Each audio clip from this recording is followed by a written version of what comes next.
ډیوه نیازی او اوعصمت قانع ولې افغانستان پريښودو؟ د ډیوه نیازی او اوعصمت قانع تګ څنګه خبرګونونه راپارولي دي؟ افغانان څه وایي په دې اړه؟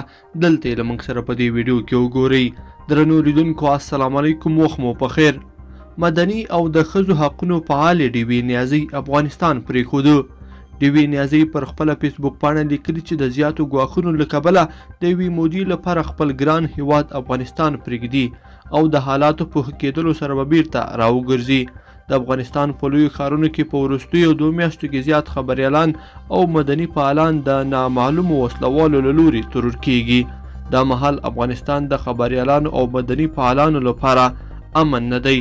مدني فعاله ډیوه نیازی چې د ولسي جرګې له ټاکنو وړاندې له هند نه افغانستان ته راغلې وه او دلته خپل فعالیتونه کول د نوموړي په وینا چې یو ځل بیا د ګواښونو له کبله اړ شوه د خپل سالم ژوند لپاره هیواد پرېږدي، خو تر نامعلوم وخت وروسته بیا هیواد ته بیرته راوګرځېده.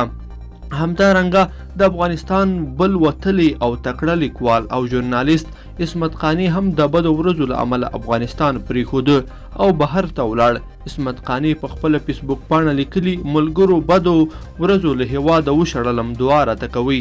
اوعصمت قانع د هیواد تکړه لیکوال او ژورنالیست دی چې کلونه یې د هیواد په خدمت کې تیر کړي دي، خو په دې وروستیو کې په هیواد کې د ژورنالیستانو پر وړاندې تاوتریخوالي زور اخیستی چې له بده مرغه د هیواد دغه تکړه علمي قدر هم دغه هیواد پرېښودو ته مجبور شو او د ناچارۍ له وجې له هیواد څخه بهر د مسافرت بدو شپو او ورځو ته غاړه کېښودله. لیدونکو په دې هیله چې دا ویډیو به مو راسره تر پایه پورې لیدلې وي. که مو دا ویډیو خوښه شوې ویډیو لایک کړئ د سره او چینل سبسکرایب کړئ.